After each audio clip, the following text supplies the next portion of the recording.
No! God, please, no! No! No! No!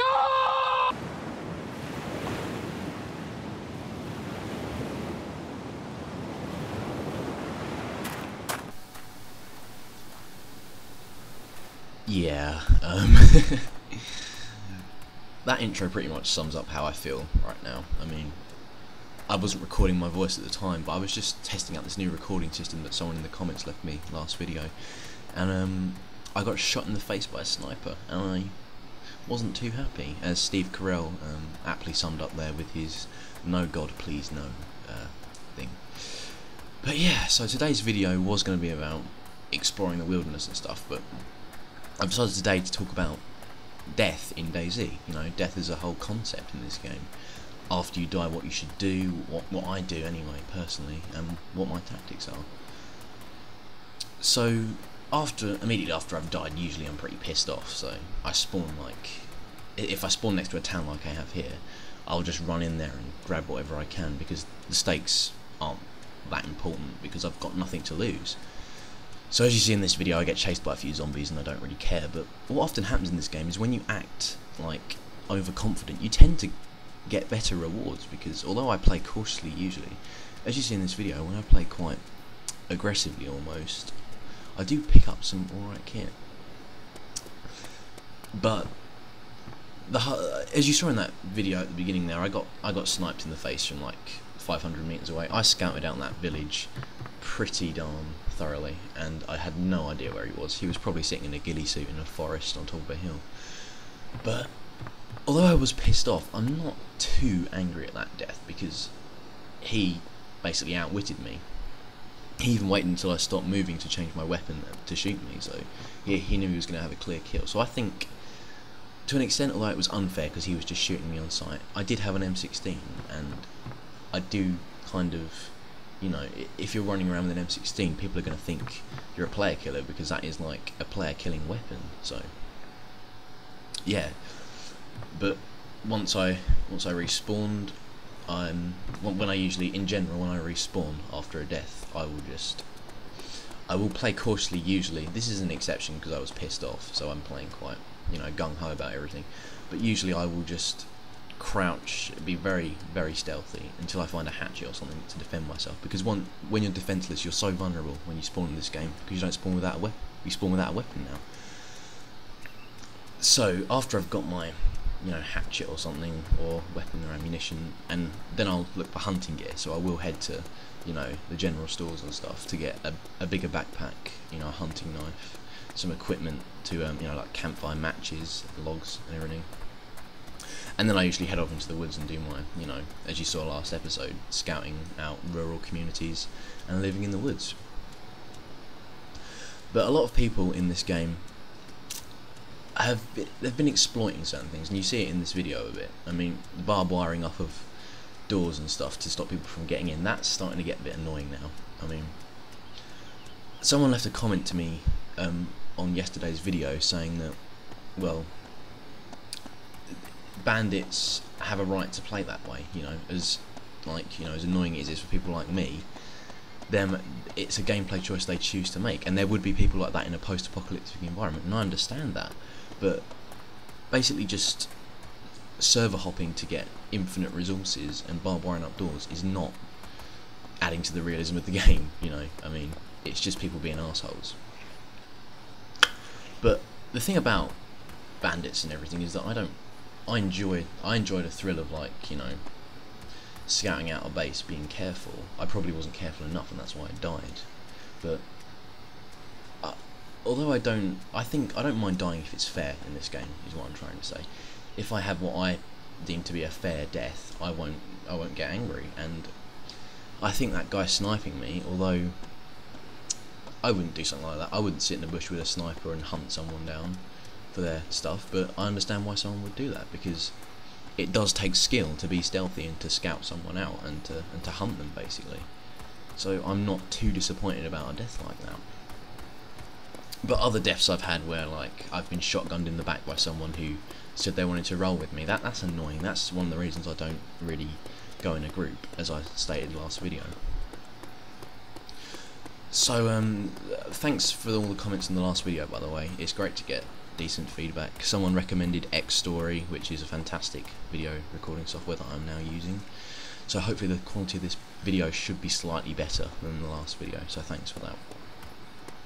Other people are also suggesting where locations for me to put my tents, which is very useful, so thank you for that. The tent plan's kind of been put on hold, as I've just, for obvious reasons. I mean, I need to get some decent equipment together before I even attempt trying to live out in the wild. Yeah, so back onto the subject of death in this game. I was talking about the concept of fair and unfair deaths.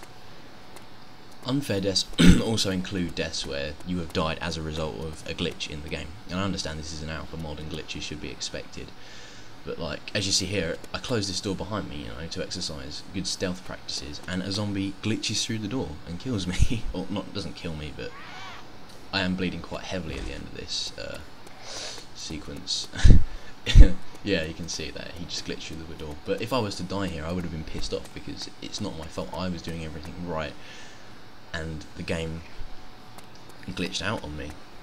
So I think zombie AI is the main thing that needs to be improved in this game, because they keep, you know, taking out and adding in different things like temperature and fear and everything, but they need to focus on something which should be a priority, which is basic zombie AI. I mean, I understand ArmA 2's multiplayer AI, because in single player DayZ, the zombie AI is, you know, it's usable. It's not perfect, but it's usable. But it just spazzes out in multiplayer because of, I think it's because of the sheer size of the map and 64 players on servers. It just can't. It gets confused and can't handle it. So zombie AI is one thing that's kind of bugging me, but as it's an alpha mod, like I said last video, I'm not going to complain too much. Another thing that, you know, I should talk about in this video is tactics for scouting out cities, because as I said last video, I stay away from the big cities like Cherno and Electro. However, since I spawned next to one in this video and I had nothing to lose, I thought I might as well do it. So my tactic is usually I stick to the perimeter of the town. I'll go into like the small out factories, the outbuildings, and I'll stick to the shadows basically. I'm very, very cautious in towns because, you know, they're notorious places for firefights to occur, because people are obviously going to be attracted to where the most loot is. It's basic, you know, psychology. Where are people going to go? Even in real life it'd be like this. The cities, although they'll be the most dangerous place, they'll be the place where the most dangerous people went. You know, because they're willing to take the risk and they're willing to kill people to get the stuff they want. Oh, this is quite funny. Look, I get pretty much ambushed by about 20 zombies, and I have to fight them all off with a hatchet up here. Which this is completely the opposite of my usual playstyle. I usually like to have a ranged weapon, you know, to be crouching around in the forest exploring and stuff. I don't usually hack zombies to death on stairways. This is like not me at all. But I thought I might as well just do it. I haven't got anything to lose, and at least if you're having fun in this game, then you're playing it correctly. There's no correct specific way to play this game.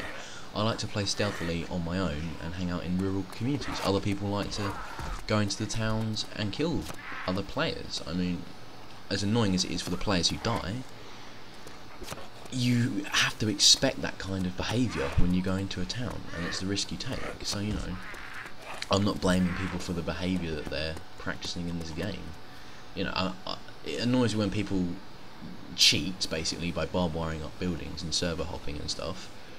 That annoys me, but if you're playing this game, there's no specific way how it's meant to be played, and I think that's what the developers have encouraged as well.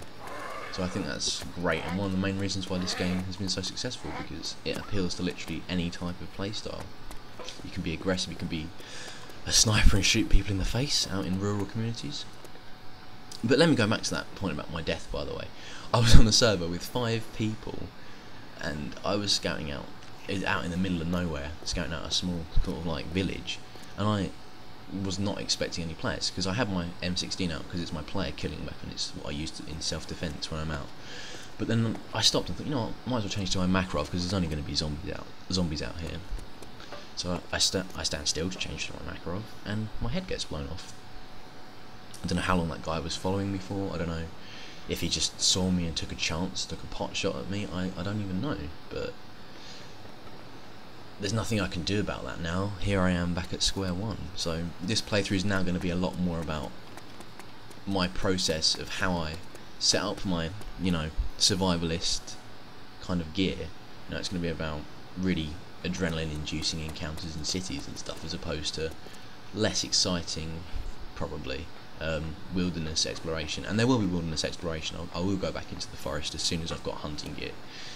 But for the meantime, I've got to get my kit set up, and I've got to be careful. And here I wasn't being careful, as you can see by the amount of zombies that you just saw there. But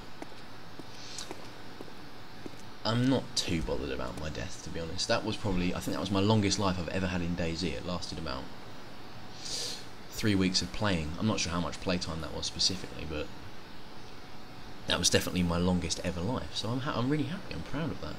I'm proud that I met a lot of players. I didn't kill anyone. I'm quite proud of that. I met a lot of players.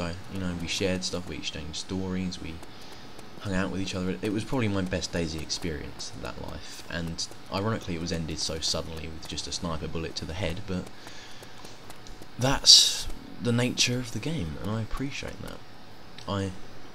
This game is deadly. The zombies are deadly. The people are deadly. The landscape itself's deadly. If you're out in the middle of the forest and you run out of food and water, you can die. You know, this is one of the only games that really replicates that experience for you. There's not much of this video left now, so I'll start wrapping up now. As I said, plans for the future. The whole tent setup is gonna happen, but it's gonna take a while now. The next few videos is gonna be me talking about the equipment I like to use, hunting gear, tips on hunting I can give, because I'm quite experienced at hunting in this game. So if you have any questions, feel free to leave them in the comments and I'll try and answer them next video. But thank you for the really warm response last episode, because it really does mean a lot to me to have positive feedback on this. It's encouraging and it makes me want to do it more, and it inspires me. So I really appreciate everyone who left likes, everyone who left feedback. It's really, really helpful. And I'm completely new to this, so as I said last episode, I don't know what I'm doing really. I'm just kind of winging it at the moment. I apologise if this is kind of like, not up to the scratch of the big commentators, but they've been doing it for a long time and I haven't. So it's like with any new skill, with practice you get better at it. I hope you liked the light-hearted attempt at showing my death at the beginning of the video. That kind of helped me as well, be less pissed off by kind of making it into a a comical thing. So that was my reasoning behind that, really. I mean, you see, if I'd been running with a group at that point, I probably, I say I probably wouldn't have been taken out. They could have taken us out with one bullet, but that might have not been a death situation, So I take a risk when I run on my own. The stakes are higher because you're on your own. You don't have anyone else to back you up. So, but that does remind me that someone did point out that when you're in a group you do take more risks, so you probably are just as likely, if not more, to die if you're in a group, which is a very good point, and I appreciate that. Anyway, I'm going to wrap the video up here. Thank you for watching this second episode of my DayZ playthrough. Next episode I'm probably going to be finding some more equipment. I haven't recorded too much more than this yet, so thanks for watching and I'll see you guys later.